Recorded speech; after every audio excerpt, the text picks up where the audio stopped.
आणि आता पाहणार आहोत राज्यातील पावसासंदर्भातल्या टॉप 9 बातम्या। विदर्भामध्ये येत्या 2 दिवसात मुसळधार पावसाचा अंदाज। 19 जूनला गडचिरोली, भंडारा, गोंदिया आणि चंद्रपूरमध्ये रेड अलर्ट, तर इतर जिल्ह्यांमध्ये ऑरेंज अलर्ट जारी।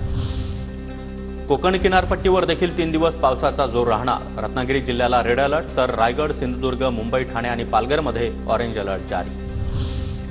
रायगड जिल्ह्यामध्ये पावसाची जोरदार हजेरी। जिल्ह्याच्या सर्वच भागामध्ये कमी अधिक प्रमाणात पाऊस।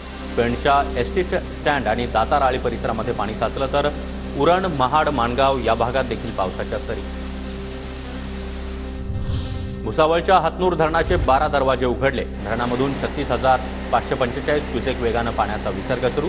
नदीकाठच्या नागरिकांना सतर्कतेचा इशारा। रत्नागिरी जिल्ह्यामध्ये गेल्या 24 तासात 98 मिलीमीटर पाऊस। जिल्ह्यामध्ये एकूण 51% पावसाची नोंद। सावंतवाडीच्या तेरेखोल नदीनं इशारा पातळी ओलांडली। नदीकाठच्या गावांना सतर्कतेचा इशारा। गेल्या 24 तासामध्ये सावंतवाडी तालुक्यात सरासरी 105 मिलीमीटर पाऊस। अमरावतीच्या चिखलदऱ्यामध्ये पर्यटकांचा जीवघेणा स्टंट। खोलदरीजवळ जाऊन हुल्लडबाज तरुणांचं फोटो सेशन। हरिकेन पॉइंटवर प्रवेशबंदी असताना देखील स्टंटबाजी। भंडारा जिल्ह्यातील गोसीखुर्द धरणाचे 19 दरवाजे उघडले। धरणातून 78,191 क्युसेक पाण्याचा विसर्ग सुरू। अंधेरीमध्ये पहाटेपासूनच जोरदार पाऊस। अंधेरी रेल्वे स्थानकावर छत नसल्यानं प्रवाशांना मनस्ताप।